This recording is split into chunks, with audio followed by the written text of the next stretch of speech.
vocês não precisam ter um conhecimento profundo de botânica, mas conhecer algumas plantas que são chave, algumas famílias de plantas que são mais envolvidas com intoxicações é interessante, mas principalmente é preciso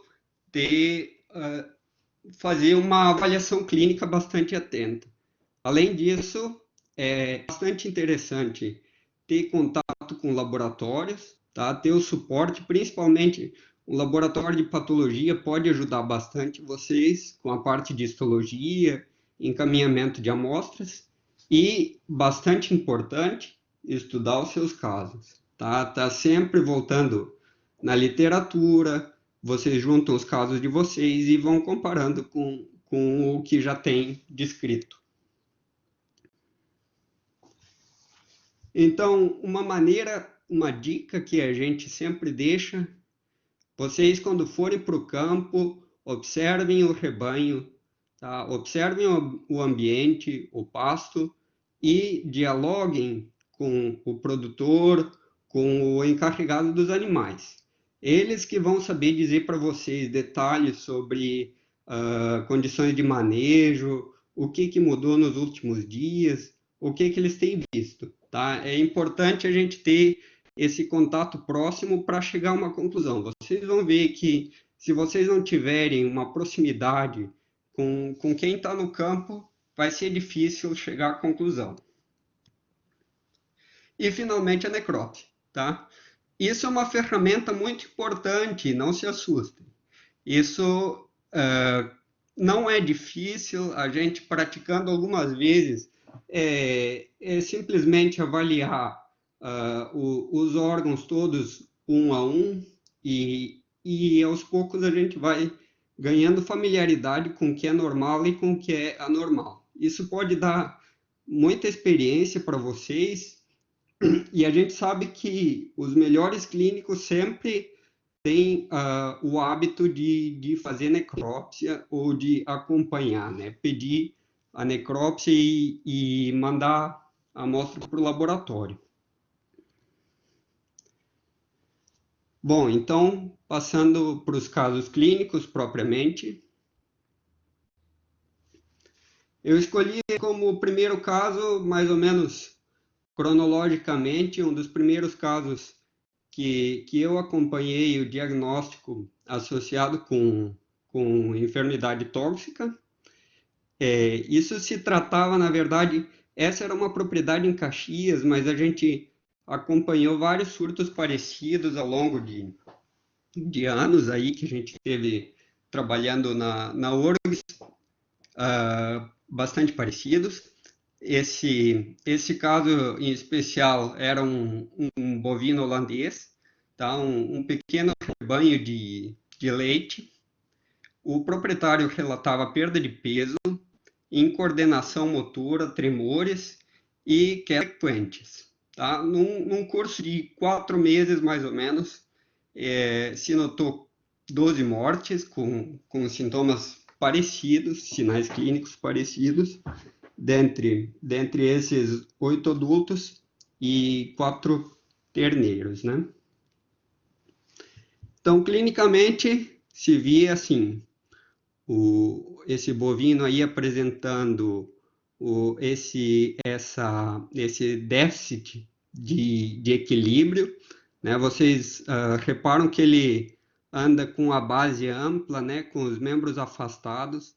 Isso já é um sinal de uma dificuldade de estação, de deambulação. Aqui embaixo, isso aqui é o bovino, ele apresentou uma queda. Às vezes eles têm quedas espontâneas, mas nesse caso aqui ela foi estimulada. O que aconteceu aí, clinicamente, a gente também pode lançar a mão dessa técnica, se chama HR test, em inglês, Head Raising Test, seria teste de erguimento da cabeça, alguma coisa assim em português. Simplesmente vocês seguram o animal pelo pescoço e levantam a cabeça do animal verticalmente para cima, seguram assim alguns segundos, 1 minuto, e largam, tá? E em seguida, o animal, quando você solta a cabeça dele, ele perde o equilíbrio e frequentemente ele acaba caindo, tá? Isso é característico de uma síndrome neurológica associada a uma disfunção cerebelar, tá? Recordando um pouco da anatomia, aí a gente tem um cérebro, eles não têm alterações macroscópicas quando a gente faz a necrópsia, né? Mas é importante sempre coletar o encéfalo em caso de doença neurológica e também a medula espinhal, tá? Pelo menos parte dela. E aí a gente manda para o laboratório esse encéfalo inteiro, né?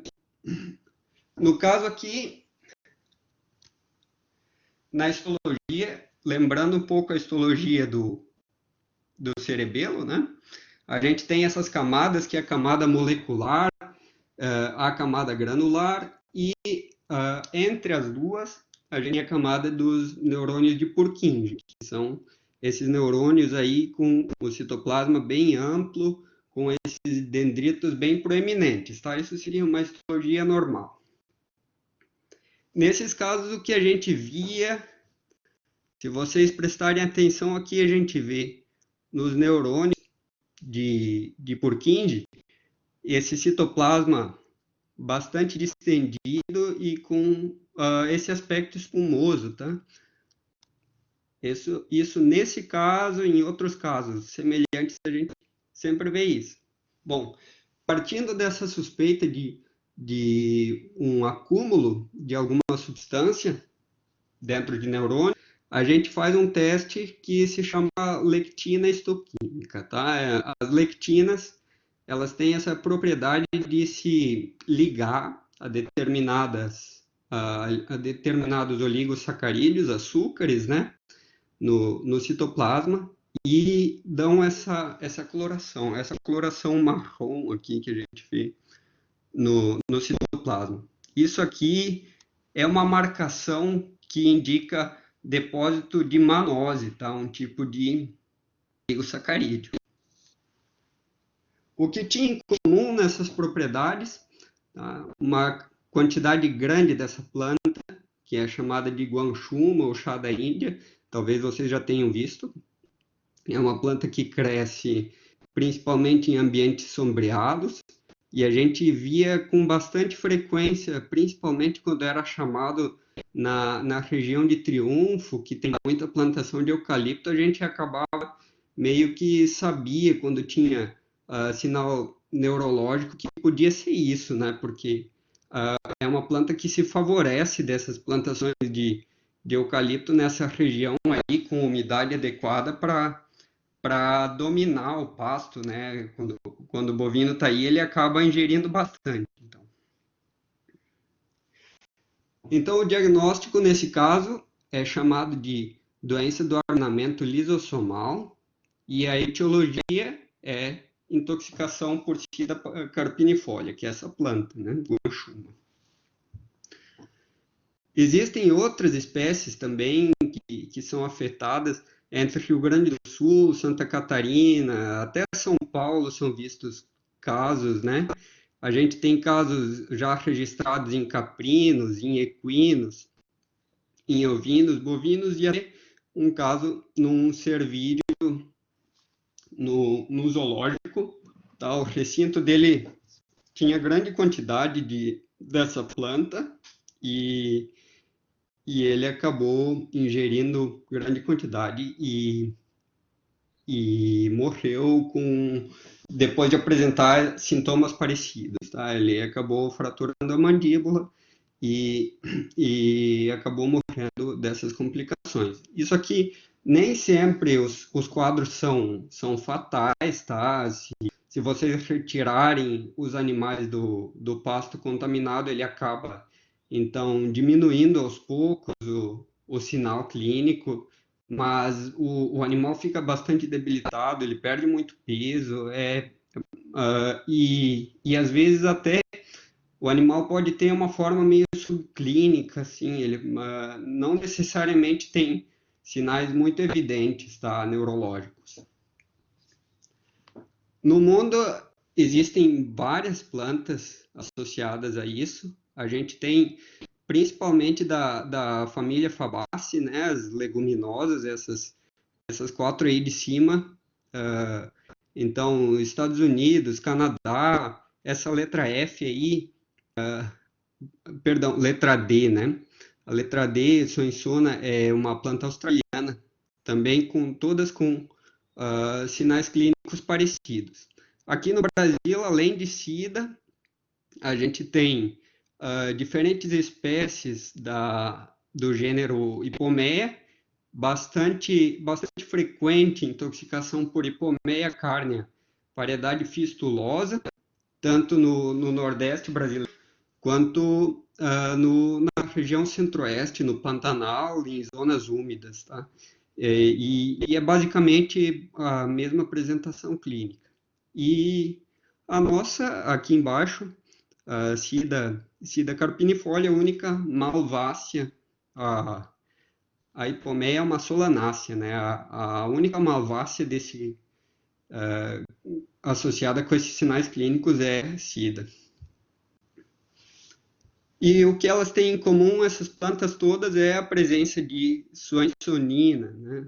Esse princípio tóxico, que é um alcaloide, e ele leva a esse que a gente chama de acúmulo lisossomal, são essas dilatações aí dos lisossomas com esse material granulado aí, correspondente a um oligosacarídeo, no caso, a manose, né? Uma informação aí dos últimos 6 anos, né, 2014, se descobriu que algumas espécies, entre elas a Ipomoea, tinha, na verdade, o princípio ele estava sendo produzido por fungos, né, Ketotiriales. Na verdade, eles fizeram um experimento em que as plantas, eles tinham um grupo de plantas que eles aplicaram fungicida e outro grupo que não aplicaram fungicida. E o resultado foi que onde ficou fungicida não tinha mais produção de soinsonina. Então, no caso da Ipomoea, se determinou que, na verdade, é esse fungo endossimbionte que produz a toxina e não propriamente a planta. No caso de Sida ainda não é sabido, mas existe a suspeita, né? Tá, então, outras formas de apresentação que já foram vistas com intoxicação por Sida, isso aqui foram três bovinos em propriedades diferentes que desenvolveram esse hidroalantoide, né, esse acúmulo de líquido dentro do alantoide, dentro da placenta, devido a uma falha na formação dos placentomas. Não há ninguém com o nome Allen nos seus contatos. Perdão. E associado a isso, a gente via no citoplasma dos neurônios das fêmeas, das mães, essa vacuolização característica da intoxicação por Sida, né? E, logicamente, a presença de grande quantidade de Sida no pasto desses animais. Outra forma de apresentação que é conhecida para outras plantas já que contém soinsonina, que foi visto recentemente também em casos de Sida carpinifolia, é a hipomelinogênese congênita, ou seja, o terneiro nasce de uma mãe que consumiu grandes quantidades de Sida com esse sinal clínico de dificuldade de gestação. Vocês veem que ele já apresenta sinais parecidos com o animal adulto com intoxicação por Sida. Nesse caso, além da vacuolização do citoplasma dos neurônios, a gente também via uma hipomelinogênese, ou seja, uma presença diminuída das bainhas de mielina, né? Então, a gente vê aqui o cerebelo de um animal afetado contrastado com um animal controle que não tinha doença, né? Então, onde cor aqui de azul é o normal, tá? A mesma coisa aqui, o animal afetado e o animal controle. O Luxol Fast Blue, essa coloração ressalta onde tem a bainha de mielina. Então, dá para ver que aqui e aqui formou insuficiente a mielina nesses animais e eles acabam apresentando esse sinal clínico já ao nascer, né? Então, isso aí seria um diagnóstico diferencial para carência de cobre congênita também, né? Quando a vaca passa por uma carência de cobre, geralmente o terneiro já nasce com esse problema, né? Bom, passando por segundo caso, aqui já no estado do Mato Grosso, em Cuiabá, a gente foi chamado para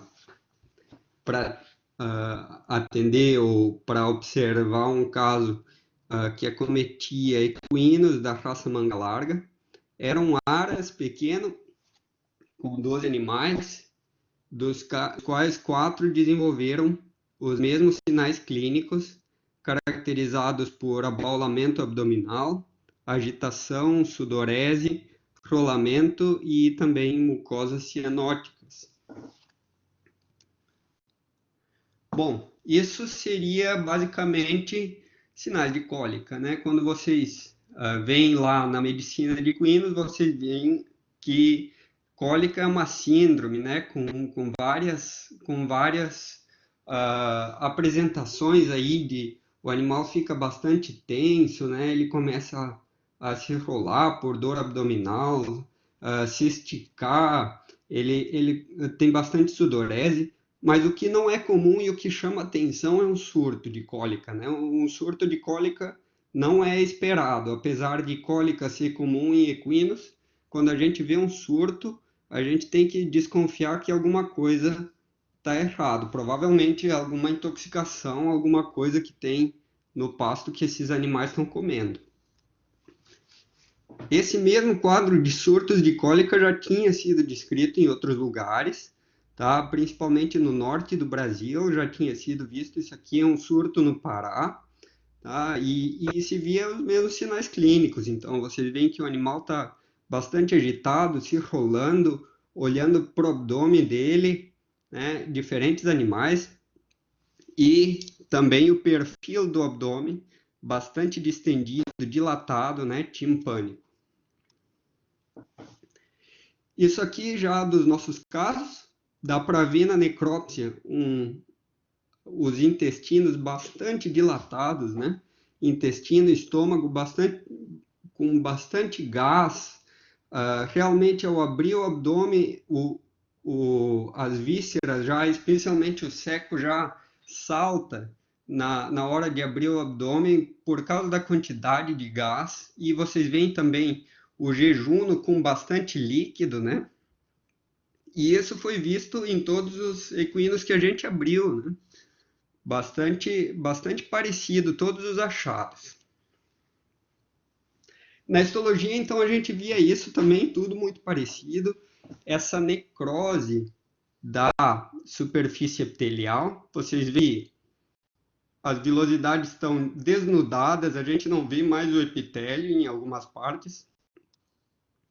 E, além disso, a lâmina própria da mucosa tem um infiltrado aqui de linfócitos e plasmócitos e alguns eosinófilos.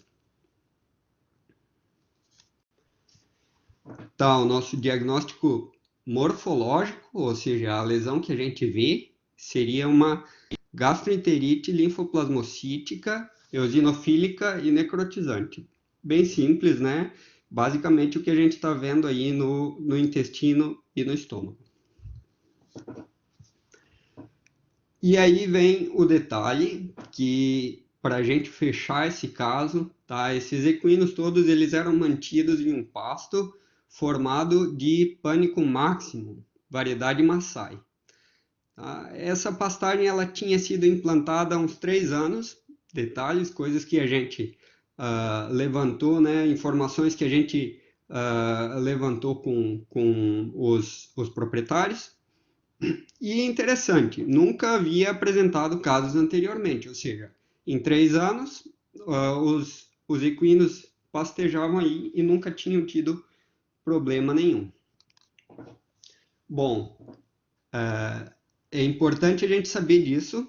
Pânico máximo, não só a variedade Maasai, também Mombasa, Tanzânia, elas já têm relatos de ocorrência desses surtos. Não é conhecido o princípio ativo, não se sabe nem se tem envolvimento de alguma micotoxina ou o que produz esse quadro. Tá? E basicamente o que se sabe é que essa enfermidade está, na maioria dos casos, associada a período chuvoso, em pastagens implantadas há 1 a 3 anos e especialmente associado com brotação. Tá? Às vezes é difícil convencer o proprietário ou até o aluno de veterinária que já conhece o pasto e vê o animal pastejando aí de que ele seja tóxico se ele nunca viu a condição, né? Às vezes passa. A gente tinha um aluno que comentava com a gente, animal pastejando 7 anos e nunca apresentou.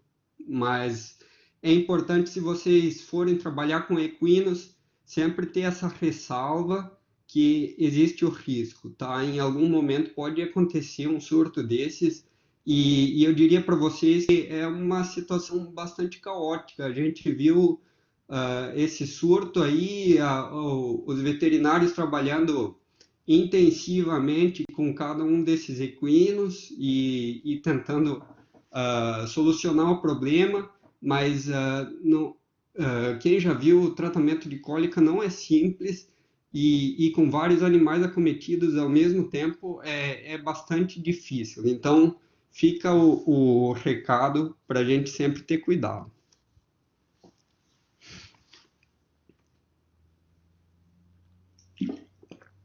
Bom, passando para o caso 3 aqui já no Uruguai, tá? Aqui, ano de 2018, um problema em um lote de terneiros de cria. Para quem não sabe, recria é a etapa que vem depois que se desmama o terneiro, né? Os terneiros se notava que eles tinham mau desenvolvimento, pelo áspero, alguns deles tinham claudicação e também chamava atenção úlceras coronárias. Né? Então aqui a gente vê o estado corporal ruim, às vezes teria que fazer um comparativo para a gente ver um outro animal da mesma idade, mas se vê que o estado corporal dele não é bom. Isso é uma raça de carne, um terneiro Angus, ele teria que ter os quartos cheios, né, de carne, ele está bem sentido e com o pelo opaco, né, e se vê também que ele está bastante sentido. Bom, além disso, esse animal mancava, né? Aqui eu não tenho vídeo, mas ele se notava que ele claudicava. Então, fazendo uma inspeção mais aproximada, a gente via essas ulcerações assim, circunferenciais na banda coronária do casco. Acompanharem aqui toda a banda coronária necrótica, né? Mais profunda assim e de coloração avermelhada. Alguns casos extremos, esse animal aqui é de uma outra saída, chega a perder o dígito, né? O animal, ele necrose e perde esse dígito. Então, a chave para a solução desse caso aí começa quando a gente observa o pasto desses animais, tá? Isso aqui é um potreiro, onde a gente vê o predomínio de uma gramínea, tá? esse pasto é chamado de festuca, tá? Junto com lótus e trevo, mas aqui eles estão bem abaixo da gramínea, ela é bastante, ela toma conta mesmo do campo. Bom, como já se tinha essa suspeita do envolvimento da festuca por causa do quadro clínico, a gente precisava confirmar isso com provas laboratoriais, né? Então a gente fez biópsia da pele, isso não necessariamente precisaria para o diagnóstico, a gente faz para ter mais dado, né, a parte de patologia, mas o que sim precisa é fazer uma amostragem do pasto mesmo, coletar amostras, e aí o recomendado é coletar várias amostras. A gente coletou 100 amostras por potreiro, existem protocolos para isso. Tu vai andando e assim, fazendo transectos pelo potreiro e vai coletando amostras desse pasto. Toda a planta, menos a parte da raiz, né? É importante ter o talo da planta incluído na amostra. No laboratório, a gente preparava um material, um corte fino desse pasto e observava com a coloração de azul de anilina. Nesse procedimento, então, o que a gente busca é essa estrutura aqui entre essas paredes celulares, que são essas aqui, a parede celular do pasto, da festuca. Aqui a gente vê essa estrutura espiralada que corresponde a esse micro-organismo que chama Epicloe xenofiala, tá? E além disso, na histologia a gente confirmou que se tratava de uma necrose isquêmica na pele que a gente coletou com abundante trombose. Com isso a gente chega ao diagnóstico de ergotismo gangrenoso, tá? E a etiologia nesse caso é a intoxicação por ergoalcaloides de Epicloe xenofiala. Então, o princípio ativo, nesse caso, já é conhecido, na verdade são vários, são grupos diferentes de alcaloides do ergo. A principal delas é a ergovalina, quando a gente busca alguma coisa específica, a gente busca a ergovalina, que produz especialmente esse quadro clínico. Tá? Definindo o ergotismo mais amplamente seria uma micotoxicose causada por esses alcaloides, né, produzidos pelos fungos Clavíceps purpúrea ou Epicloe xenofiala. Essa enfermidade, essa condição afeta ruminantes e equinos. Também existem casos antigos, até da medicina humana, né? Antigamente se fazia pão com cevada na Europa e existiam casos de gangrena em humanos também, parecidos com isso aí. Bom, são conhecidos então esses quadros de gangrena seca, que é o que a gente está vendo aqui, síndrome distérmica, perdas reprodutivas e também necrose de tecido adiposo em ruminantes. Bom, falando um pouco da patogenia dessa doença, a ergovalina ela tem uma estrutura semelhante a outras aminas biogênicas, né, como a noradrenalina, por exemplo, e isso associado a ambientes frios, como aqui no Uruguai é bastante frequente no inverno, temperaturas mais baixas que 5 graus, né? A gente vai ter nesses casos uma vasoconstrição arteriolar periférica, né? E isso vai levar a degeneração endotelial e trombose ou diretamente a isquemia e finalmente a necrose isquêmica e gangrena do tecido, né? Gangrena é quando já tem invasão secundária de bactérias saprófitas aí, né? E complica bastante o quadro e frequentemente acaba perdendo então o dígito nesse caso. Como diagnóstico diferencial, para a gente estar atento, né? Principalmente essas lesões aqui em banda coronária, a intoxicação por Ramaria flavobrunescens, tá? Esse fungo aqui com esse formato de couve-flor produz essas lesões em banda coronária, às vezes a perda da parte córnea do chifre, né? Também úlceras na boca e na a extremidade da cauda vai ter perda de pelo frequentemente. Então, por isso, aqui no Uruguai, assim, a condição é conhecida como bocopa, né? Boca, cola e pata. Seria lesão em boca, na cauda e nas patas dos animais. Bom, nesse caso também a gente teria que, num caso de intoxicação por ramária, a gente acaba fazendo diagnóstico diferencial também com aftosa, né? Febre aftosa por causa das lesões na boca e salivação. Só que nesses casos de intoxicação por ramária, existe uma condição epidemiológica bastante característica, que é a associação desse fungo com o eucalipto, né? Com a plantação de eucaliptos. Ele não cresce assim no campo, então se vocês não tiverem uma plantação de eucalipto na propriedade, difícil que seja, né? Bom, comentário só para a gente pensar num diferencial aí por causa dessas necroses em pato. Bom, aqui já passando para outro caso, também no Uruguai, agora no norte do Uruguai, departamento de Salto, mas aqui bem na divisa com Paissandu, perto já do rio Uruguai.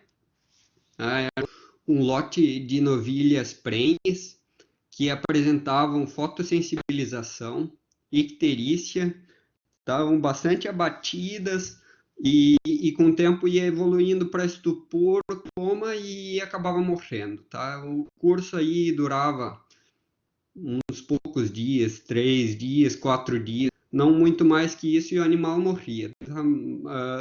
Os animais todos afetados acabaram morrendo. Então, o animal que tinha sinal clínico acabava morrendo. 70 novilhas prenhes que acabaram morrendo nesse surto. Então, o que a gente via era isso, tá? Vocês veem um animal bastante abatido, né? Com o flanco vazio aqui, um animal que já não está mais comendo, o pelo feio já, opaco, né? A gente vê também secreção ocular. Tá? Aqui, olhando mais de perto, a mucosa, a esclera do animal, bastante ictérica, bastante secreção ocular. Inclusive, a gente reparava que o animal nem conseguia muito abrir os olhos, né? Ele ficava com bastante piscando, assim, fechando o olho e com bastante meneio de cabeça, né? Fica agitando a cabeça, assim, às vezes, como se estivesse espantando mosca, mas não tinha mosca nenhuma, né? Isso aqui é um sintoma, é um sinal clínico de uma doença, tá? Aqui a gente vê também a trufa nasal, né? Com essa lesão de pele, né?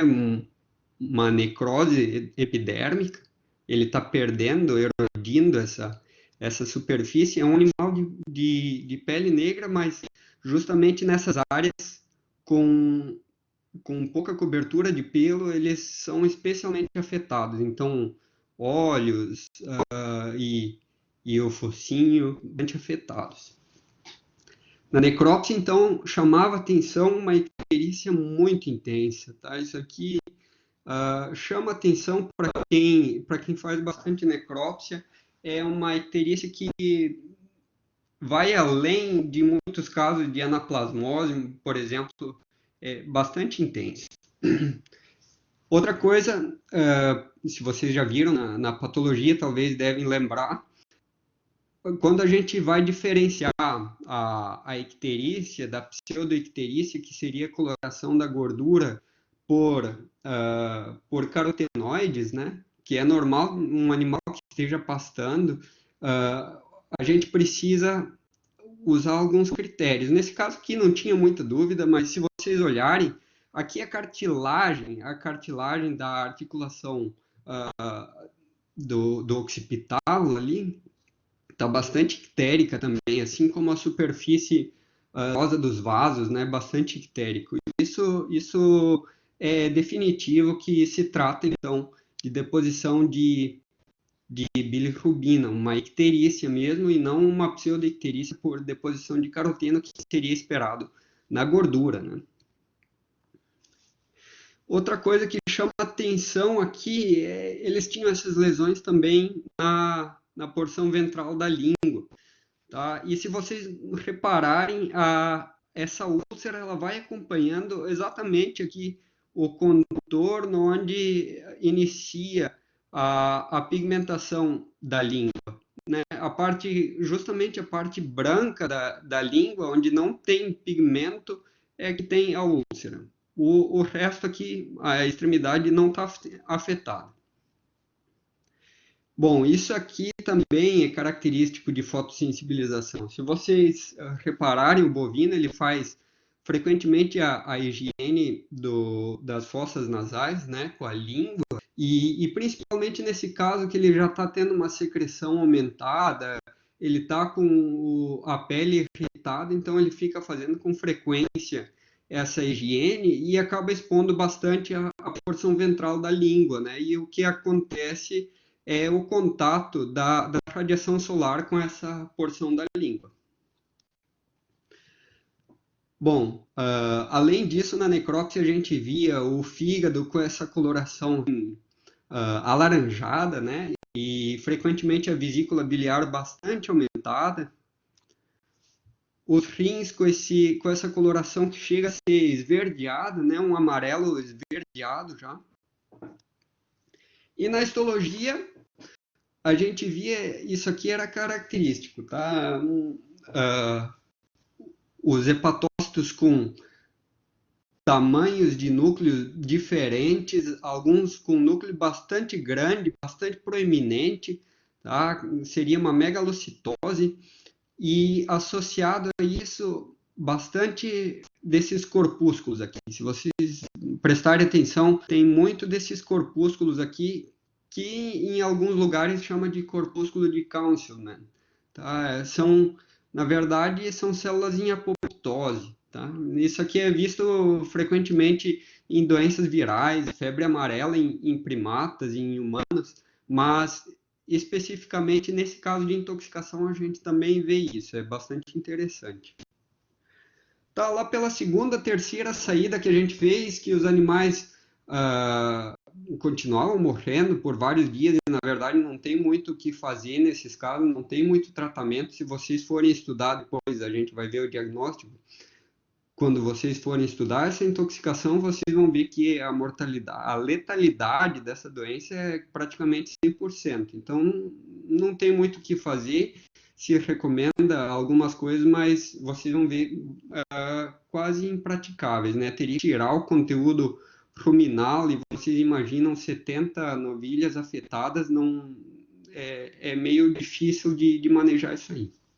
Bom, o que o proprietário lembrou lá pela terceira saída que a gente fez é que isso aí coincidiu os primeiros casos quando ele tinha entrado esses animais num potreiro que tinha esse bosque de eucalipto, tá? E esse bosque de eucalipto então talvez tivesse a chave para a solução, porque justamente quando ele colocou esses animais nesse potreiro começou um período de chuva, de tempestade bastante intenso, uma semana inteira, e os animais, os bovinos, acabavam se alojando aí, né, se abrigando nessa mata. E a gente percorrendo, então, esse bosque de eucalipto, a gente via que os animais tinham consumido muito dessa planta, uma planta arbustiva, tá? Vocês reparem que a parte de cima aqui ainda tem folhas, mas aqui onde a boca do bovino alcança, tá tudo comido, não tem mais folha, né? Aproximando um pouco, a gente vê essa florzinha aqui que é característica de lantana câmara, tá? É conhecida como camará também, é o nome popular. Aqui no Uruguai se conhece como bandeirita espanhola porque tem essa cor vermelha e amarela, né? Existem outras variedades também meio azuladas assim, mas essa aqui é bastante conhecida, bandeirita espanhola. Ela é uma planta bastante comum, na verdade, ela é nativa aqui da América do Sul e, além disso, ela é usada como ornamental, então, às vezes, as pessoas colocam no jardim e às vezes, invade um ambiente, assim como esse bosque de eucalipto, né?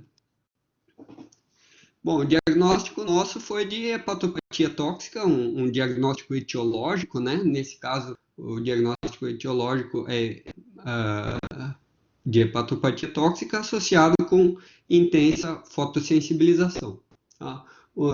Só lembrando um pouco da patogenia da fotossensibilização secundária, ela acontece por causa do acúmulo de filoeritrina, né, que é uma substância que produz a partir da clorofila das plantas e quando o animal tem a função hepática alterada, ele acaba acumulando a filoeritrina, tá, que é um pigmento fotodinâmico que se acumula na pele e, como ele é fotodinâmico, quando o sol tem contato com a superfície da pele ou da mucosa, né, como a mucosa da língua, acaba gerando essas lesões, né, essas necroses. E a etiologia, então, o agente causal, intoxicação por lantana câmara. Tá? E além do acúmulo de filoeritrina, comentando, né, o princípio ativo da lantana são os lantadenos, A e B, e eles produzem um dano hepático, principalmente nos canalículos biliares, impedindo então a drenagem tanto da filoeritrina quanto também da bilirrubina, né? Então, por isso que a gente tem esse acúmulo desse pigmento aqui na histologia, a gente vê alaranjado. Isso aqui não é histologia do caso, aqui é de livro, tá? Também na pele, né? Que se manifesta então como icterícia, que é o sinal clínico.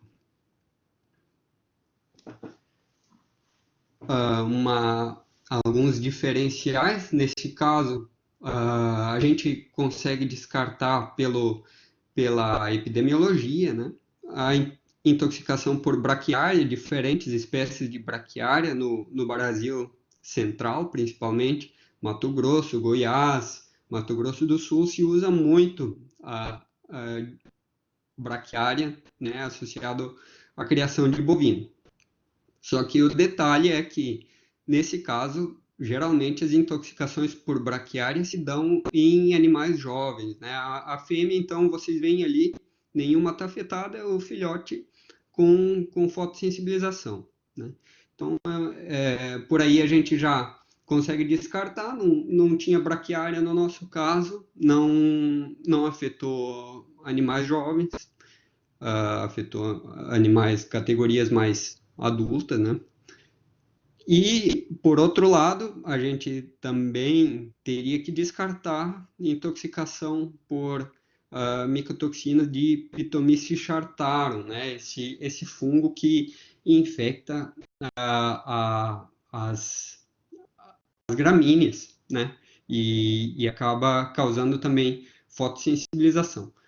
Detalhe, no Brasil, existia no início dos diagnósticos de braquiária, antes de se conhecer o efeito tóxico da braquiária, se suspeitava que existia no Brasil, mas logo trabalho de investigadores aí, como o professor Tokarnia, chegaram à conclusão que no Brasil a intoxicação por pitomyces não é importante, como em outros lugares, como na Nova Zelândia, África do Sul, na América do Norte, Canadá, onde existem bastante casos. Aqui no Brasil é bastante raro, não se desconhece, na verdade, a importância. E no Uruguai existem alguns relatos, mas bastante escasso também, só algumas coisas para ter em consideração. Bom, além disso, casos de fotossensibilização causa muito mais comum para nós aí no sul do Brasil, intoxicação por senécio, tá? Eu não vou entrar em intoxicação por senécio, que tem muita coisa, na verdade, se vocês forem buscar um pouco, é uma das causas principais de intoxicação em animais domésticos, causa sinais clínicos de insuficiência hepática clássicos, né, com ascite, com perda de peso, uma doença crônica, e em alguns casos, não em todos, se vê também fotossensibilização, como a gente vê aqui nesse terneiro, né? Isso foi um caso na serra, aí teve vários animais envolvidos, era um ano bastante seco, então os animais entraram foram desmamados cedo, com 4 meses, e entraram com bastante fome e acabaram consumindo senécio. O animal, ele consome senécio ou por acidente ou por fome, né? Não é uma planta atrativa para o animal, mas ele come porque está no meio do pasto, quando está na época de brotação.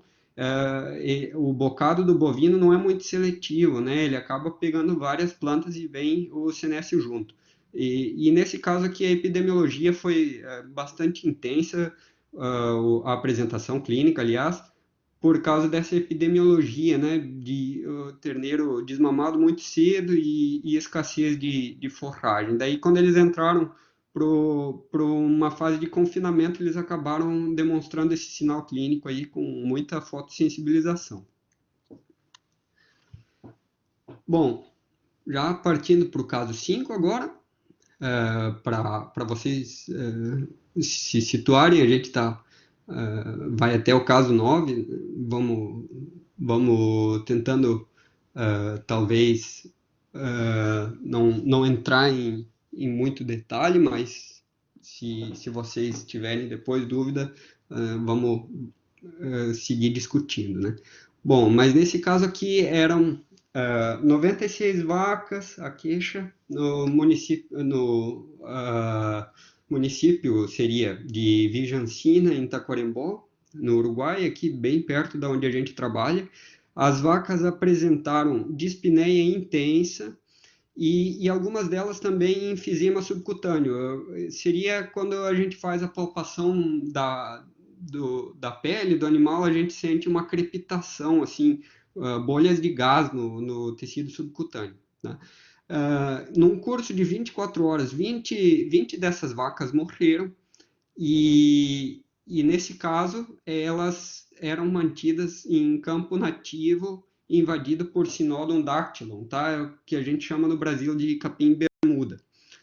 E mais um dado importante na epidemiologia desse caso é que teve associado com início de um período de chuva após uma estiagem intensa, que em Taquarembó, o norte do Uruguai, em 2018, o verão foi muito seco, tá? E aí, de repente, começou a chover e nessa transição, nas primeiras chuvas, que começaram a aparecer esses casos aí.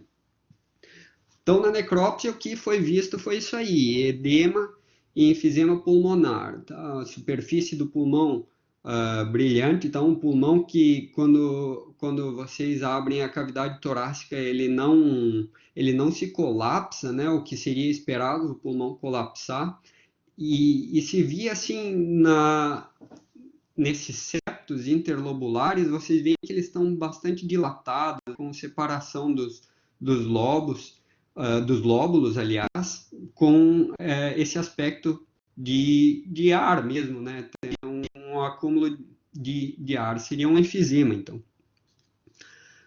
Bom, e na histopatologia, para complementar, então, a gente viu hiperplasia de pneumócito tipo 2 e formação de membranas hialinas. Tá? Os animais eles andam com essa posição assim, de o pescoço estendido, né? A cabeça bastante esticada, assim, num esforço respiratório e com os membros torácicos principalmente afastados, né? Isso é uma posição, se chama ortopneica, né? Tentando fazer um esforço respiratório aí para manter os pulmões oxigenados. Diagnóstico, nesse caso, edema e enfisema pulmonar agudos. Isso aí, na verdade, é o nome da doença, não é só o diagnóstico morfológico. Também é conhecido como fog fever em outros países. Aqui também chama de febre da rebrota. Tá? E a etiologia, nesse caso, é a intoxicação por 3-metilindol. Vocês vejam que, nesse caso, eu não estou mencionando a planta, o vegetal envolvido. Eu estou dizendo que a intoxicação é uma intoxicação por 3-metilindol. E por que eu digo que não necessariamente é uma intoxicação pela planta, e ao mesmo tempo esse campo ele era um campo natural, então um campo nativo, né? Várias espécies de gramínea, foi feito um censo botânico, mas com predomínio de capim-bermuda, né? O sinódon. O que acontece nesses casos, no entanto, não é tanto a importância da planta, mas a rebrota dela, né? Quando a planta ela rebrota com intensidade, ela acaba acumulando muito L-triptofano. Tá? E o L-triptofano ele serve como um substrato para a formação de 3-metilindol no rumen do ruminante. Tá? E o 3-metilindol, por fim, ele é responsável pela pneumotoxicidade. Tá? Ele que lesiona o pulmão e leva à formação das membranas hialinas e essa agonia respiratória dos animais. Né? Diagnósticos diferenciais que a gente tem que considerar: intoxicação por hipomeia batata, seria batata doce, né, contaminada por Fusarium solani. Essas fotos não são nossas, elas são do professor Rieti Correia, tá? É um caso de intoxicação por Fusarium solani. Esses animais eles têm basicamente os mesmos sinais clínicos, mas nesse caso tem que haver o histórico de consumo de batata doce mofada, né? Coisa que não foi vista no nosso caso. Outro diagnóstico diferencial seria a dictiocaulose, né? Uma verminose pulmonar. O Dictiocaulus vivíparus é um verme que ele faz parte do ciclo, a vida adulta dele e as próprias larvas são aí produzidas no pulmão do animal e causam um quadro clínico bastante semelhante. Tá? Só que nesse caso, para o diagnóstico, logicamente, vocês precisam encontrar na necrópsia os vermes, né, na traqueia, nos brônquios, em grande quantidade ou, no caso de que o animal não seja necropsiado, fazer um exame parasitológico. Vocês pedem o exame de Berman, tá, para detectar os ovos de Dictiocaulus vivíparos no ruminante.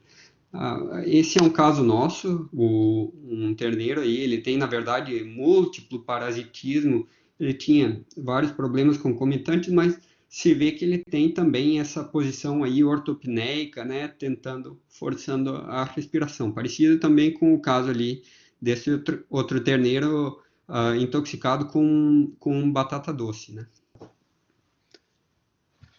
Caso 6, então, também Taquarembó.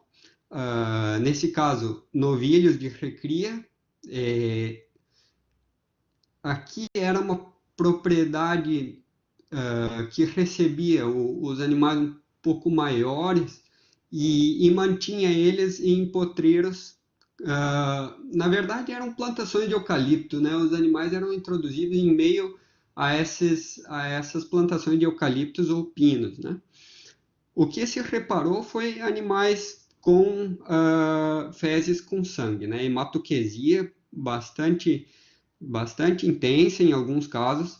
Alguns animais que foram examinados, porque nem todos foram examinados, era um rebanho muito grande, 2.000 animais, e na verdade não tinha muito pessoal para controlar os animais muito de perto, então no meio dessas florestas de eucalipto, na verdade muitas vezes os animais eram já encontrados mortos, né? Não quer dizer que eles tenham morrido de forma aguda, simplesmente que os potreiros não eram revisados com frequência. Além disso, os animais que se pôde observar sinais clínicos, eles apresentavam debilidade, alguns deles apresentavam um ronco, né, um barulho característico ao respirar, e se contabilizaram aí aproximadamente umas 30 mortes de um rebanho de 2.000 animais. Bom, aí vocês veem à esquerda um animal com epistaxe, também ele tem uma salivação profusa, né? Isso se via em alguns casos, animal com febre, e se via também esses animais com hematoquesia, né? Vocês veem nesse caso aqui bastante intenso, com coágulos de sangue nas fezes, então esse animal aqui, em seguida, na verdade, ele morreu, né? Esse animal teve uma hemorragia gastrointestinal bastante grave e acabou morrendo em seguida. Na necrópsia, basicamente o que a gente via era hemorragias disseminadas, né? Hemorragia em vários órgãos. Aqui chama então uma coisa que nesses casos foi visto com bastante frequência, essas hemorragias no abomaso, né? Vocês veem aqui essa saída do abomaso já entrando para o duodeno, muito sangue, né? A parede hemorrágica, e ao abrir também a gente via muitas úlceras na parede do abomaso, do duodeno, e ocupando a luz aqui esses coágulos de sangue volumosos, né? Isso era bem frequente. Alguns casos tinham também, vocês reparem que é a faringe, né? Aqui está a laringe, a glote, e a gente reparava que tinha edema bastante assim nesse tecido mole todo aqui, e também às vezes um pouco mais acentuado na glote, tá? Isso aqui explicaria o sinal clínico de ronco, né? Que alguns animais apresentavam. Bom, na histologia, o que a gente via era isso, tá? A imagem da esquerda, o da direita é um controle, é um terneiro de recria também sem problemas. Ele tem uma medula óssea aqui bem populada, bastante celular, então células hematopoéticas abundantes. Aqui o da esquerda é o clínico desse rebanho que apresentou os sinais esses, e vocês veem que está vazio, né? Não tem celularidade aqui, praticamente sumiu. A gente vê vasos sanguíneos com sangue e esse tecido conjuntivo frouxo sem celularidade. Então, não tem mais hematopoiese, acabou a produção de elementos celulares do sangue. Bom, no potreiro, a gente percorrendo no meio das florestas de eucalipto via isso, né? Um predomínio de uma espécie de samambaia, se vê claramente que é uma samambaia. Até o momento, para a gente, bom, a gente conhecia a samambaia, sabia a espécie que causava, que era a Pteridium aquilinum, só que essa espécie aqui, até o momento, não nos chamava atenção. Mas, como a gente descartou Pteridium aquilinum, porque simplesmente não se via em nenhum lugar, e a gente percorreu os potreiros todos e não encontrou os peões também que conhecem a área, nunca tinham visto Pteridium ali, e a gente, por outro lado, viu quantidade dessa samambaia aí, desse porte menor e predominando na maior parte sobre as outras plantas, né? Nesse caso, então, a gente fechou o diagnóstico de depressão de células hematopoéticas em alguns lugares. Isso também é chamado de aplasia da medula óssea. Existe um pouco de disputa sobre esse termo, se seria aplasia ou não. Vocês vão ver na disciplina de patologia geral, aplasia seria mais aplicado para quando não se forma uma estrutura, né? Aqui, na verdade, a gente tem perda dos elementos hematopoéticos e se perdeu tudo, né? Se perdeu linhagem eritroide, mieloide e os megacariócitos, então não tinha mais formação de nada, de plaqueta. Bom, eritrócito demora um pouco mais de tempo para começar a fazer a baixar, mas de maneira geral as plaquetas começam a baixar bastante rápido, né? Por isso esse sinal clínico de hemorragias generalizadas. Então, a condição ela é conhecida e é chamada de diátese hemorrágica, tá? Causado por essa depressão de células hematopoéticas e, de maneira especial, dos megacariócitos, que são as células que formam as plaquetas, né? A etiologia a gente determinou a partir daí intoxicação por Adiantopsis chlorophila, que é essa samambaia aqui, que até esse momento a gente não desconfiava dela, a gente considerava ela uma planta aí inocente, né? Mas como ela tinha em grande quantidade, a gente não existe nada na literatura, mas a gente tem que considerar, então, o que a gente faz é um experimento, né? É preciso, seguindo regras de ética no uso de animais em experimentação, do cuidado veterinário, a gente é uma equipe de veterinários e tem todo o cuidado e preocupação com os animais, mas a gente precisa resolver o problema, né? Então, a gente comprovou isso aí por meio de experimentação e chegou à conclusão de que se tratava de intoxicação por Adiantopsis chlorophila. Bom, no mundo são conhecidas diferentes espécies de samambaias associadas com um quadro clínico bastante semelhante, entre elas Pteridium arachnoideum, né, antigamente chamado de Pteridium aquilinum, tá, é sinônimo, seria, e também outras espécies presentes em outros países, na Índia, na Austrália, Queilante siberi, Onychium contigum, e também na Argentina tem casos mais recentes de intoxicação por Pteris plumula e Pteris deflexa. Tá, um comentário aqui para a gente voltar à questão do diagnóstico por meio da detecção de um princípio ativo, né? A gente conseguiu fazer a detecção de um princípio ativo que é chamado caudatosina. Tá? Ele era conhecido, presente em outras espécies de samambaia, mas nunca tinha se visto um caso em que essa fosse a única substância presente com um quadro clínico de diátese hemorrágica, né? Então, vocês poderiam, talvez, num momento pensar, mas por que se o princípio já é conhecido, não detecta o princípio em vez de fazer um experimento? E a resposta é o seguinte, a caudatosina, ela nunca tinha sido visto antes isoladamente,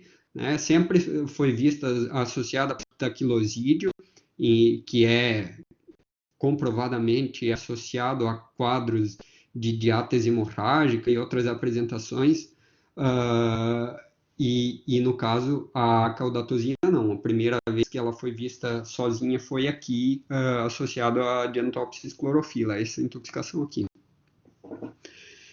Bom, isso aqui já é de um experimento da Fabiana, que era justamente com diálise hemorrágica que a gente fazia no doutorado da Fabiana, na URGS, né, município de Viamão, localidade Itapuã, tinha uma propriedade com uma infestação grande de Pteridium aquilino. Essa é a samambaia já clássica, conhecida no Brasil e no mundo, né?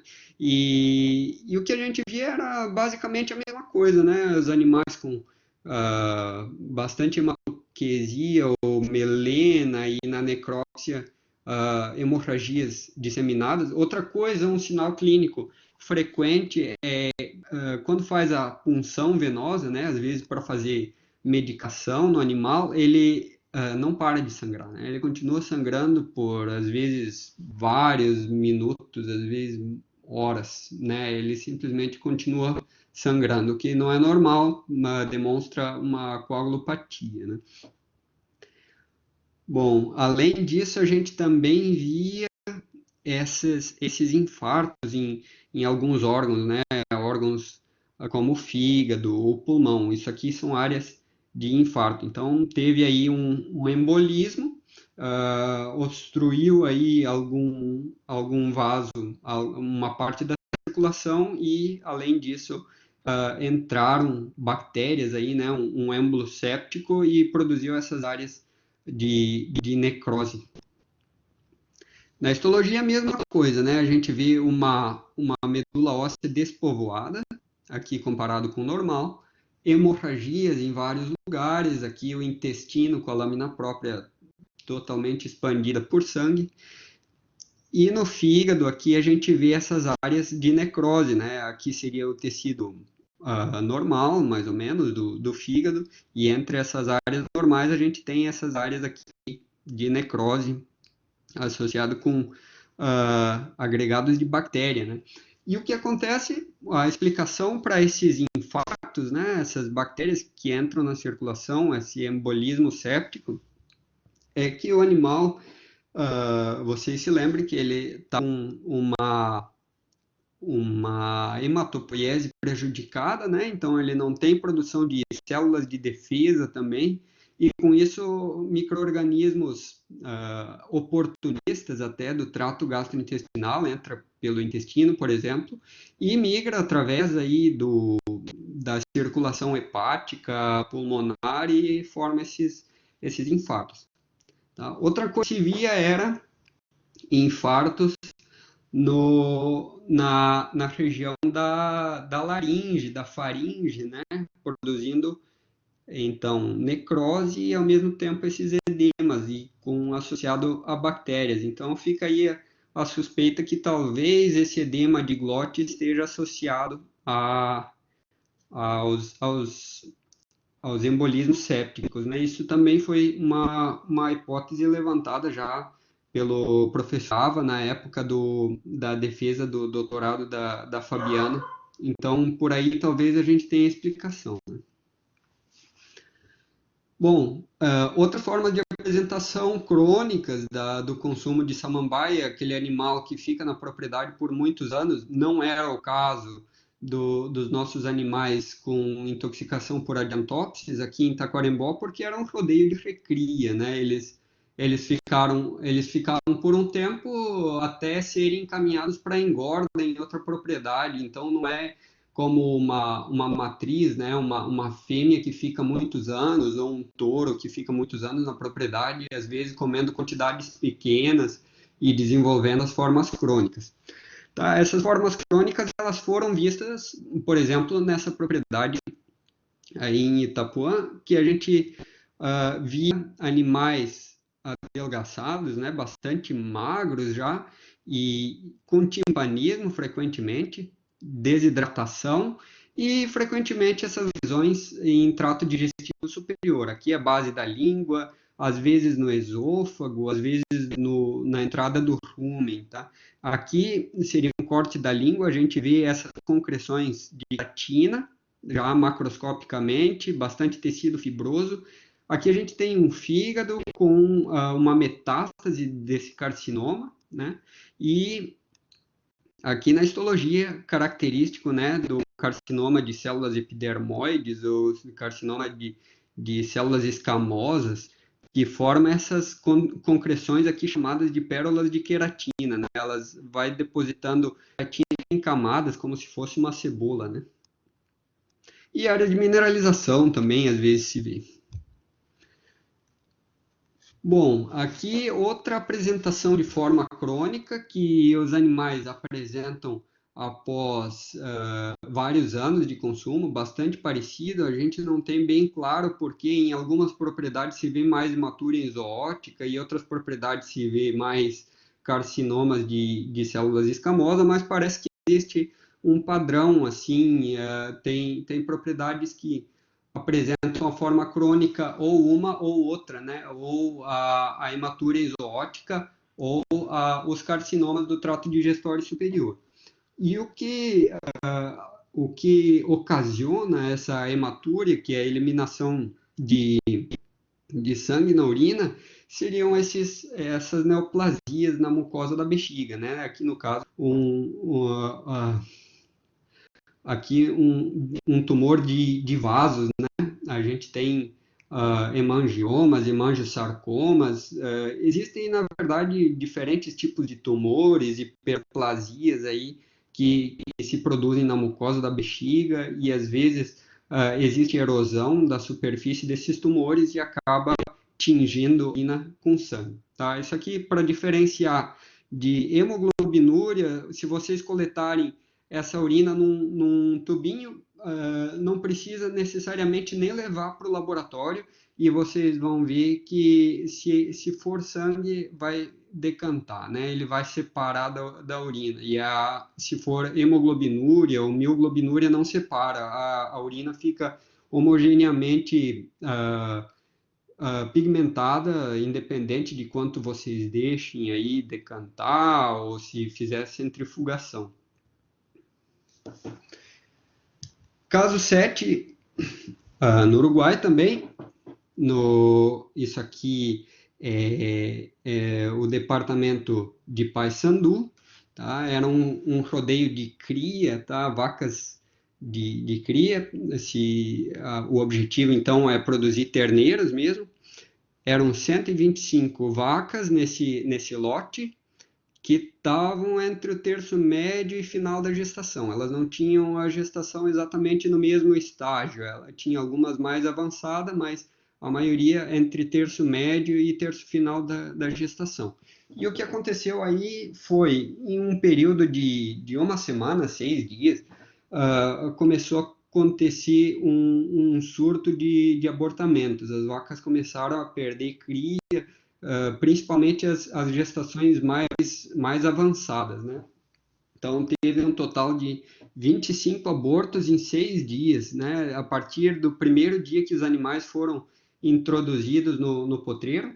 Aqui seria... Isso era, na verdade, uma estância turística, né? Então, eles tinham bastante essas árvores ornamentais, assim, nos caminhos, e com predomínio dessas espécies de ciprestes, né? Essas árvores aqui nas laterais. Tá? Também tinha casuarinas, tá? Uma árvore também exótica australiana, os ciprestes são norte-americanos. Bom, e fora isso, muito pouco pasto, né? A gente vê aqui algumas invasoras, carqueja, mas um pasto muito baixo, assim, para uma categoria tão exigente, né? Uma vaca no final da gestação, ela precisa bastante energia. E o que aconteceu é que elas tinham sido colocadas aí temporariamente para fazer uma transição para um outro potreiro, só que aí começou a chover, tem muita tempestade, eles não conseguiram fazer o manejo e mantiveram mais tempo do que o desejado nessa estrada, né? A estrada passa dentro da propriedade, mas ainda assim ela não é um potreiro adequado, né? Ela era só um caminho para levar os animais. Bom, se mandou os fetos para histologia, para fazer necrópsia, aliás, e não se observaram nenhum achado importante, nem na necrópsia, nem na histologia. Também foram feitos todos os isolamentos, como de rotina, bacteriologia, material para virologia e sorologia, e não se observou nenhuma alteração importante, nenhum agente importante associado. Bom, então com isso a gente tinha que trabalhar com a possibilidade de intoxicação por espécies de cipreste, né? A gente está vendo aqui essas duas espécies, Hesperociparis macrocarpa e Cupressus arizonica. A e B é Hesperociparis macrocarpa e C e D são Cupressus arizonica. Bom, a suspeita, claro, não surgiu do nada. Existem relatos em outros países, nos Estados Unidos, Nova Zelândia uma causa relativamente frequente de intoxicação, tá? Só que nesses países, geralmente associado com clima extremamente frio, quando o solo está coberto de neve, né? Não é o nosso caso aqui no Uruguai, assim como no Rio Grande do Sul, a gente não tem precipitação de neve importante, e aqui era inverno também, mas a condição epidemiológica era diferente, né? Era uma simplesmente baixa disponibilidade de pasto e a presença em grande quantidade dessas árvores. Tá? Nesse caso, a gente observou, além disso, os galhos bastante consumidos, né? Se vocês observarem aqui, tem evidência de consumo recente, como é uma planta com evolução aguda, né? O primeiro dia já começou com aborto, então a gente pode buscar por esse sinal de consumo, a gente vê que a planta está consumida, a gente pode desconfiar, né? O que a gente fez para confirmar, então, como o princípio é conhecido, a gente coletou, né, várias amostras de diferentes árvores, Hesperociparis e Cupressus não são tão frequentes, tem outras espécies mais frequentes de pinos causando isso, mas para confirmar a gente teria que basicamente mandar essas amostras para um laboratório nos Estados Unidos, que é o laboratório de Logan, em Utah, e eles lá fazem a detecção de diferentes tipos desses labdenos, né, que é o grupo dessa substância química. Além do ácido isocupréssico, existem outras, né, cupressos, aliás, ácido imbricatólico, o ácido dihidroagático e assim por diante.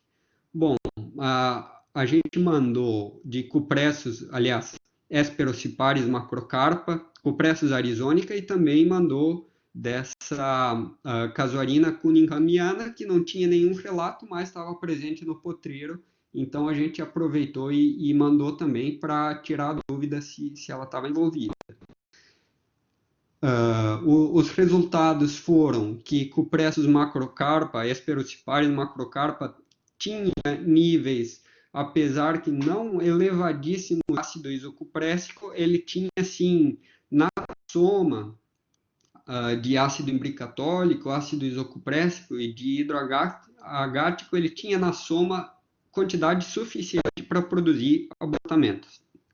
Cupressus arizonica, por outro lado, tinha, mas não o esperado para produzir aborto. Tá? A gente pensa que a associação dessas duas árvores pode ter precipitado a ocorrência, mas definitivamente a casuarina cunninghamiana não teve associado, porque em nenhuma amostra foi detectado nada. Então ela não tem a ver com esse tipo de episódio. Tá, então, o diagnóstico é basicamente abortamento tardio. A etiologia seria a intoxicação por acículas de Hesperociparis macrocarpa, principalmente, né, porque é ela que tem o conteúdo mais alto desses labdanos, e secundariamente por Cupressus arizonica. Tá? Mecanismo então seria uma proposta aí que é feita, uma vasoconstrição arteriolar que acaba gerando anóxia fetal e, com isso, a precipitação do parto, né? O animal acaba nascendo antes do tempo e já com anóxia e acaba morrendo. Então, um fechamento para a gente comentar alguma coisa sobre não só espécies produtivas, né, para a gente saber que existe, apesar de que eu particularmente não tenho tantos casos, porque sempre tive um pouco essa afinidade maior com animais de produção, de certa forma, e por isso talvez tenha uma menor casuística, né? Mas é interessante colocar aqui o tema para discussão, que também acontece em animais domésticos, né? Acidental e também intoxicação criminosa, né? A gente tem uma rotina de laboratório, sempre vai ter alguns casos de intoxicação em animais de companhia também. Tá? Mas esse caso aqui chamou a atenção no laboratório da URGS também, que aconteceram essas mortalidades de cães, né? Eles, na verdade, participaram desse estudo aí, 65 cães, muitos deles morreram, 60 animais acabaram morrendo, e existiam mais, na verdade, afetados, mas as propriedades nem sempre comunicavam, né, e acabaram não entrando no estudo. Basicamente eram propriedades rurais também, que tinham esses animais na fazenda, né? Os cães, eles apresentavam anorexia, polidipsia, icterícia, hematemese, né? O vômito com sangue, hematoquesia ou melena, que seria fezes com sangue vivo ou digerido, e também vários focos de sangramento cutâneo, às vezes oculares, auriculares, orais. Tá, isso foi no município de Encruzilhada do Sul e também em Amaral Serrador, aqui vizinho. O que se viu na necrópsia e na histologia foram dois padrões, basicamente, né? Os casos mais agudos, esse fígado amarelo, né? Bastante friável, tumereito, que é característico de uma esteatose hepática, né? E o que a gente vê na histologia são esses vacúolos aqui grandes, né? Que deslocam o núcleo para a periferia, que são vacúolos de gordura, né? Uma degeneração gordurosa do fígado. Então, um quadro de insuficiência hepática que explica secundariamente essas hemorragias no trato gastrointestinal e outra na pele também, porque consome, não produz mais adequadamente fatores de coagulação, né? E também outro padrão, animais que talvez sobreviveram um pouco mais de tempo, né? Que apresentavam esses fígados com superfície irregular, já bastante retraído, bastante edema cavitário, né? Uma ascite importante.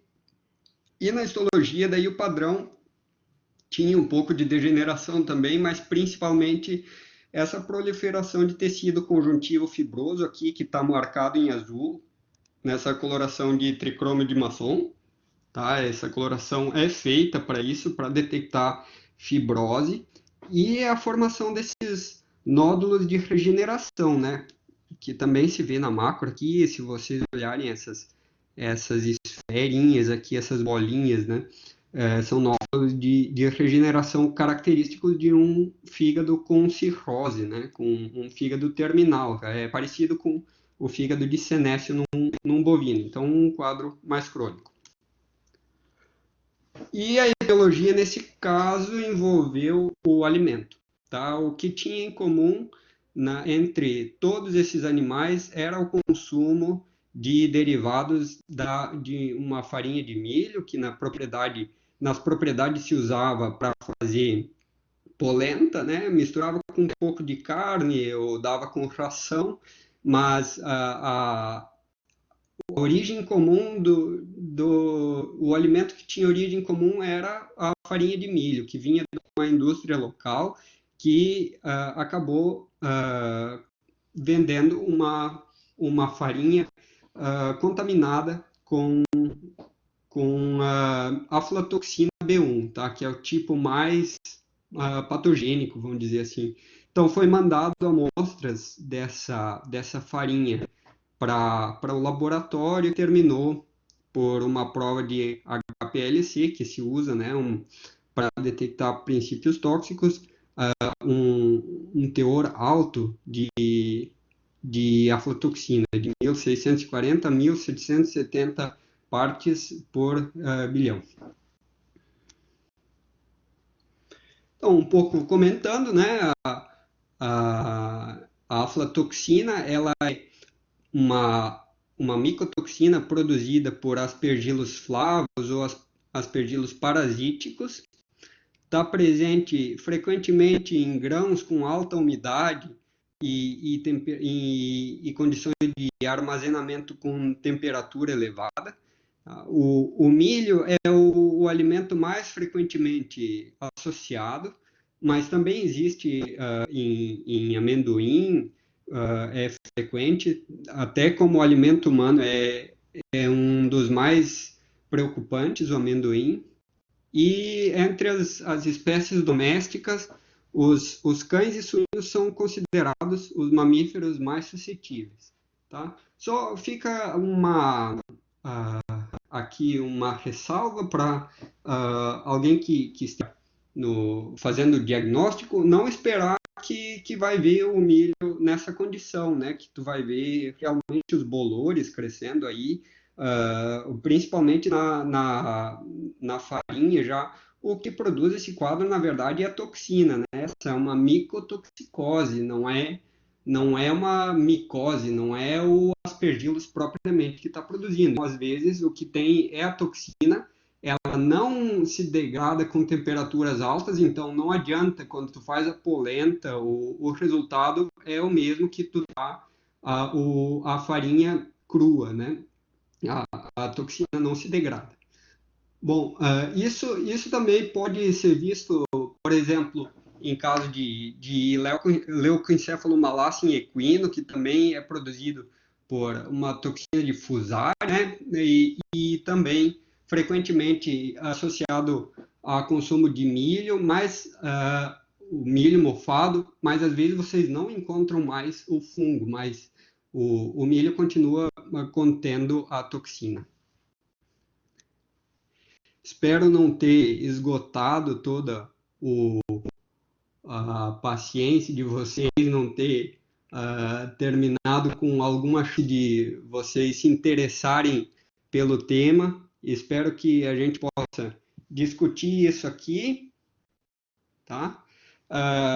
E eu gostaria de deixar esses lembretes, então, para a gente fazer o diagnóstico de condições tóxicas, é preciso fazer, em primeiro lugar, uma avaliação clínica cuidadosa dos animais. Então, sejam bons clínicos e vocês já têm meio caminho andado. Observar o rebanho, coletar dados e, nesse caso, é importante conversar com as pessoas da propriedade para saber se alguma coisa ocorreu, realizar necrópsias. Isso aqui é uma dica bastante importante, por mais que vocês não sejam patologistas, um clínico que faz necrópsia sempre consegue extrair mais dos seus casos, né? Coletar a amostra e mandar para o laboratório e estudar os seus casos. Tá? Bom, um agradecimento aí à equipe, especialmente ao professor Franklin Rieti Correia, que foi quem formou a nossa equipe, né? Aqui os nossos colegas, também a Florência Buroni, do Dilave, a Fabiana, eu, né? E o Carlos Schild, que somos do Dilave. Agora a gente já tem novos estudantes também, eu não tinha muitas fotos, mas enfim, fica um agradecimento para toda a equipe. E, além disso, um agradecimento para quem ajudou na nossa formação, foi responsável pela nossa formação, o professor David Driemeyer, especialmente, e os colegas todos, né, que sempre nos estimulam, que tornam o ambiente sempre melhor e claro, os produtores rurais, né? A gente não pode esquecer que a gente está a serviço da sociedade. E aí a gente fica aberto para perguntas.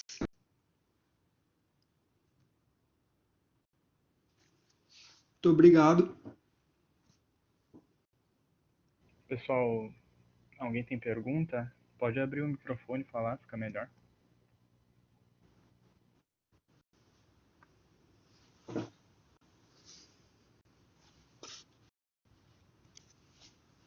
Conseguiram escutar bem?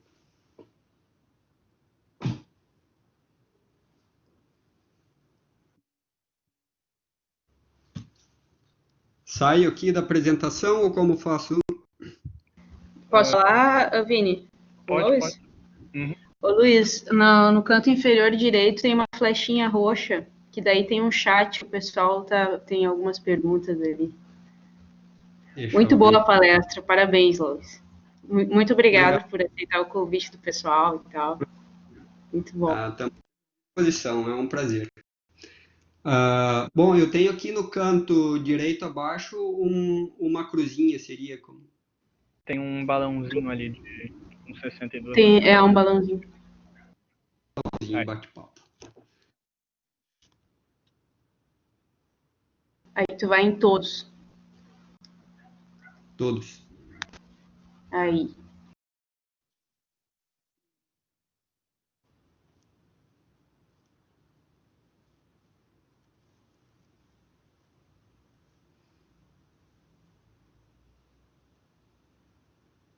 Aí lá para baixo tem a... Deixa eu avisar se a gente pergunta aqui.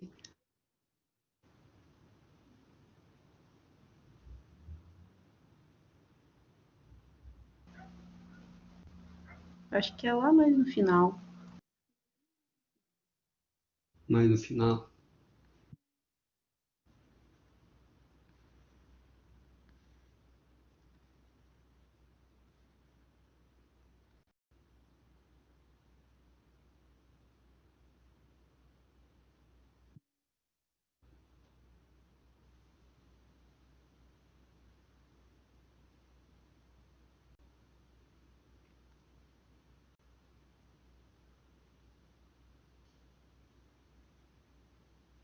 Bacana, o pessoal dizendo aí que gostou, espero que tenha aproveitado. Ótima palestra aqui.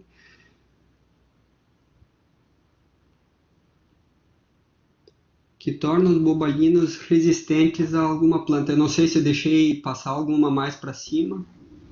Vocês também estão vendo aí o chat? Paula, Sim. Vinícius? Se tu quiser, tu pode fechar essa caixinha onde diz fechar, que está dizendo digite uma mensagem, pressione Enter, aí tu consegue ver mais para baixo.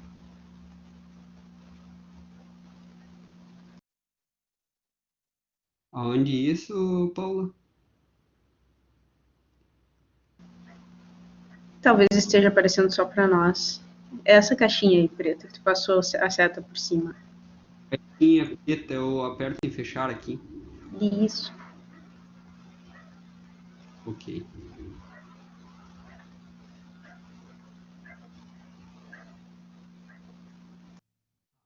Eu acho que foi a do José a primeira pergunta, Luiz. Tóxicas. Essa é uma pergunta bastante interessante, eu diria, mas infelizmente eu não sei se eu tenho a resposta. Na verdade, eu desconheço de uma maneira geral a todas as plantas, eu não diria que ele é mais resistente, mas a algumas sim. Aparentemente a palicúria, por exemplo, ele é mais resistente. Não sei se existe alguma explicação para isso.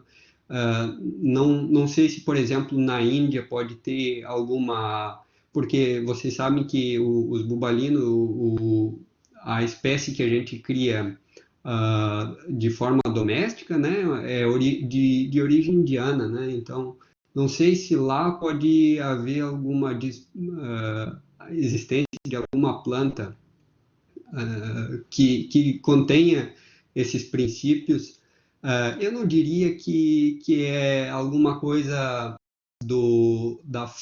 do hábito alimentar do bubalino, porque na verdade ele tem o mesmo sistema de ingesta do bovino, né? Ele não é seletivo, ele tem bocados grandes, ele na verdade até come uma variedade maior que o bovino. E isso, às vezes, também acaba sendo, hipoteticamente, né, um mecanismo de defesa, né, porque acaba diluindo os princípios. O caprino, por exemplo, se acredita isso. Os cervídeos também, na natureza, como eles comem uma variedade grande de plantas, eles acabam comendo um pouco de cada coisa, talvez um pouco de princípio tóxico aqui e ali, mas não acumula muito. O bovino não. O bovino ele é um comedor massivo, vamos dizer assim. Ele come grandes quantidades de pasto mesmo, né? Às vezes ele come arbustos, folha de árvore, às vezes por aí ele se intoxica, mas de maneira geral ele prefere o pastejo, né, que em inglês chama grazing, né, e diferente do caprino, por exemplo, que gosta de comer ramos também, que chama em inglês de browser, né? Eu não saberia, não lembro como é que é o nome disso em português, mas seria mais ou menos isso.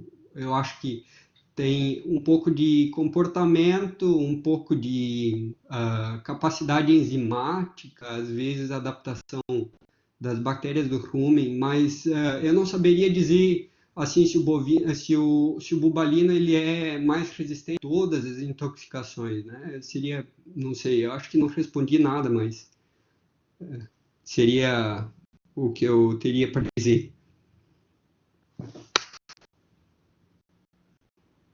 Vamos ver. Abaulamento abdominal é a mesma coisa que cólica? Não. A cólica é essa síndrome, né, que a gente comentou, que indica algum distúrbio digestório. O animal ele apresenta então vários sinais de inquietação, sudorese, rolamento, cianose de mucosa, e o abaulamento abdominal ele é produzido por distensão do abdômen por gases principalmente ou líquidos, né? Então a gente repara nesses casos de pânico máximo essa combinação. Eles têm o abdômen dilatado e cólica, né? Sintomas de cólica.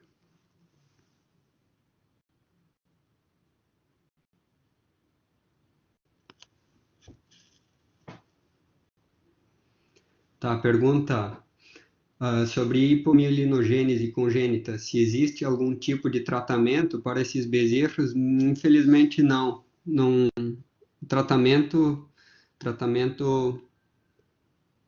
não existe nada. Na verdade, isso é um problema da formação da mielina, né? Então, ela se forma já durante a gestação, né? Então, nesse caso, o animal ele já nasce com os prolongamentos axonais desmielinizados, né? Eu diria que talvez existe alguma tentativa, vitamina B12, desconheço. Não acredito muito. Acho que não tem muito o que fazer, não.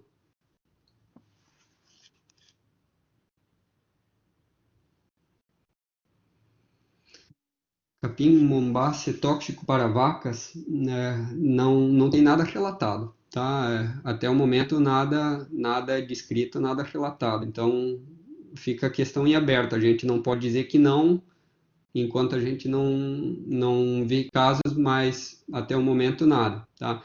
Na verdade, a lesão que deixa no equino, nos compartimentos, principalmente compartimentos fermentativos ali, é parecido um pouco com o que a gente vê na acidose do bovino, né? Mas definitivamente não é uma planta que causa acidose no bovino. Tem gente que acredita que talvez existe um acúmulo de carboidratos ali que para o equino acaba causando acidificação do conteúdo, alguma coisa assim, mas no bovino não, tá? Até o momento nada.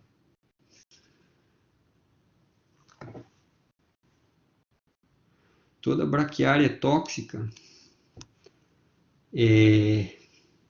A gente tem diferentes formas de intoxicação por braquiária, né? A gente tem algumas espécies que produzem essa forma com lesão principalmente hepática, né? Obstrução de canalículos, principalmente por causa do conteúdo alto de saponinas, e outras que causam uma doença hemolítica.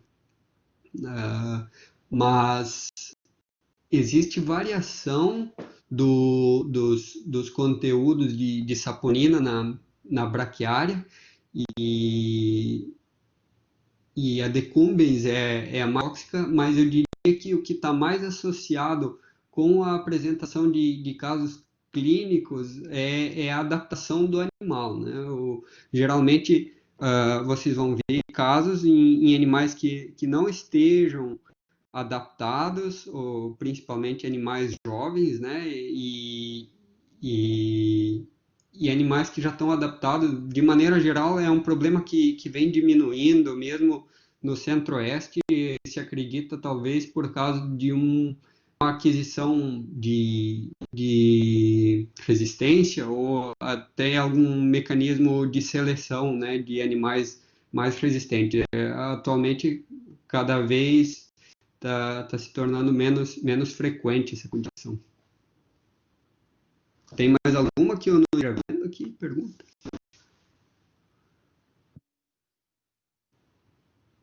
Alguém que queira fazer uma pergunta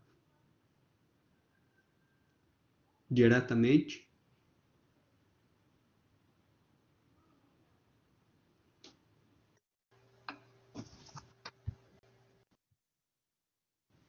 Boa tarde. Sim. Quem fala? Me ouvi bem que a conexão parece que está complicada. Ok. A respeito do timbó, se for, na verdade, professor, ver se realmente é verdade.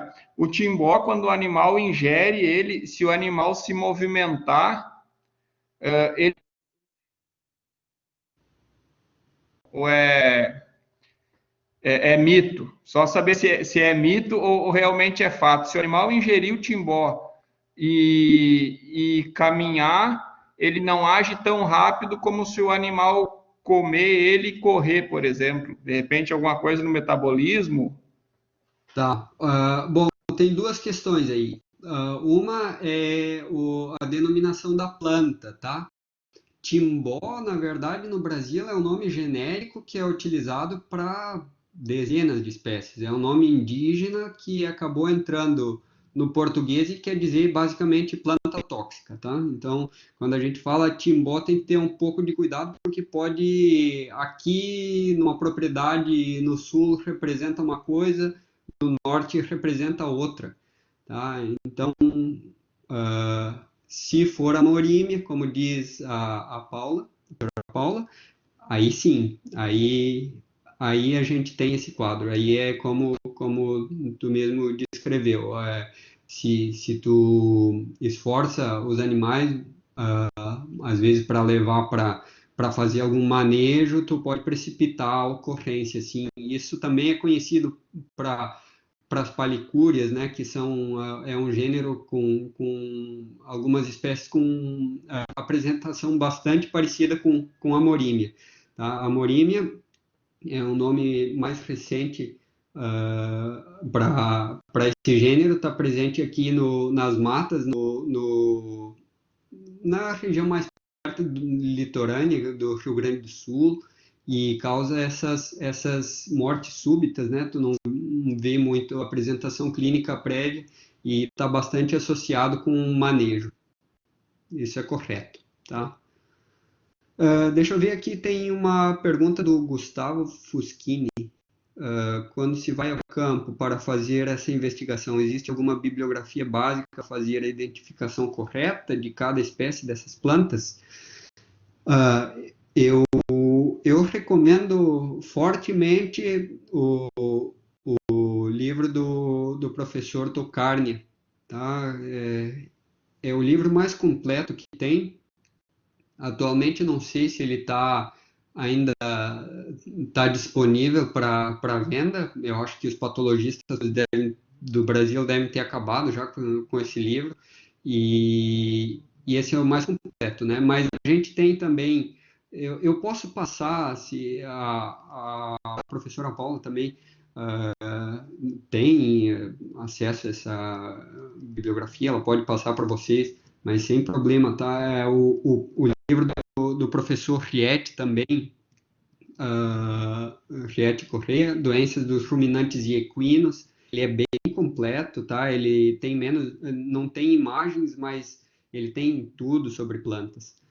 Então, essa seria uma bibliografia mais veterinária, assim, não recomendo entrar muito na parte botânica, porque a gente se perde. Realmente, a gente que tem formação veterinária não domina essa parte de botânica. O melhor é a gente mesmo investir naquilo que a gente é preparado, que é a parte clínica, né?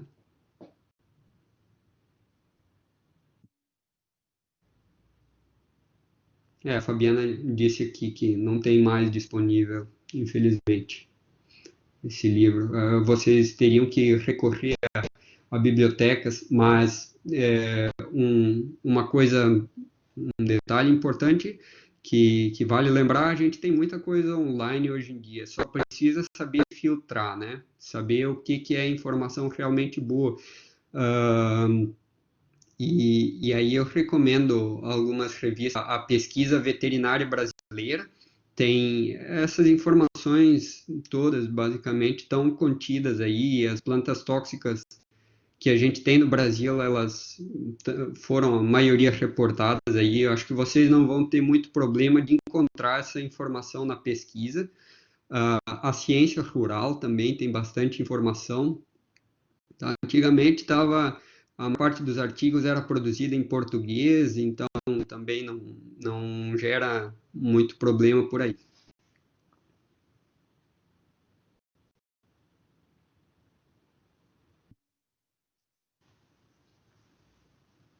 Certo.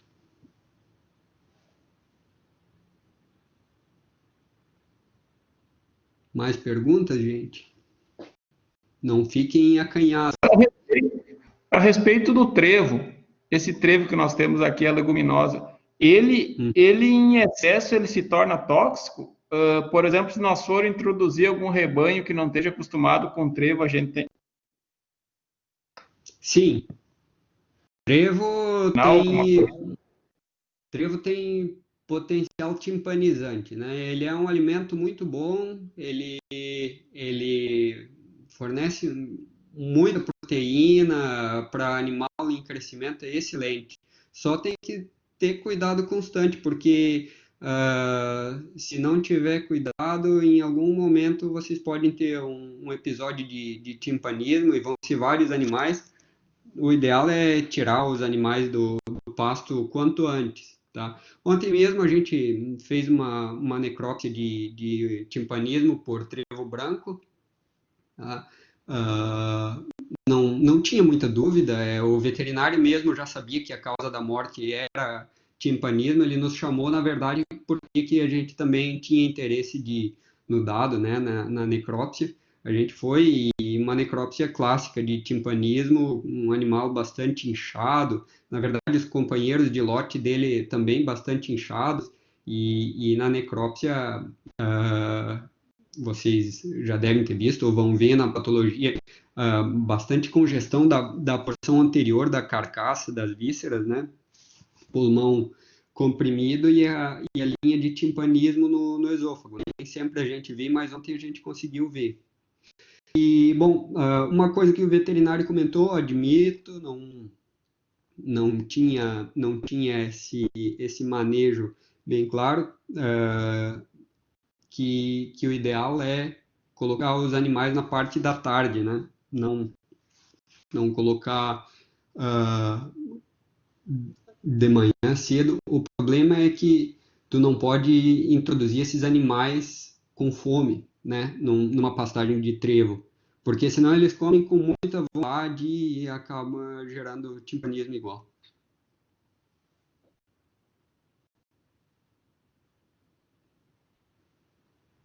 Tá? Timpanismo por trevo é um problema sério, mas controlável.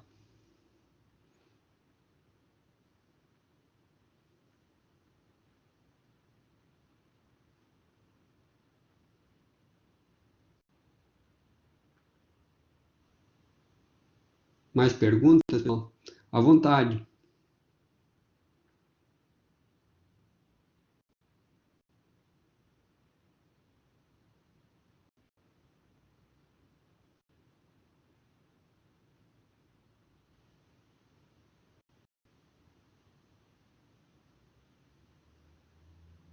Acho que eu acabei prolongando muito a palestra, acabou o pessoal cansando, né? Então,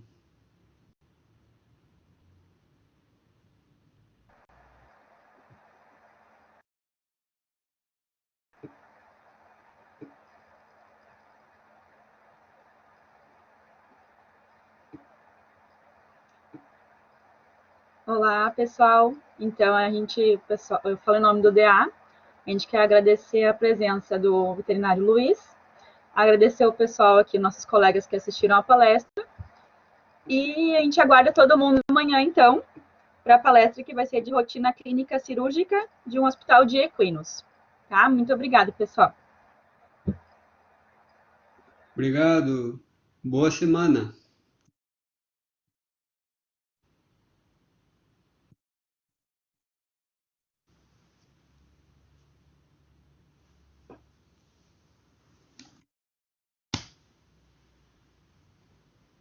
Gente, só para avisar, esse é o QR Code caso vocês queiram pegar o certificado de participação, tá?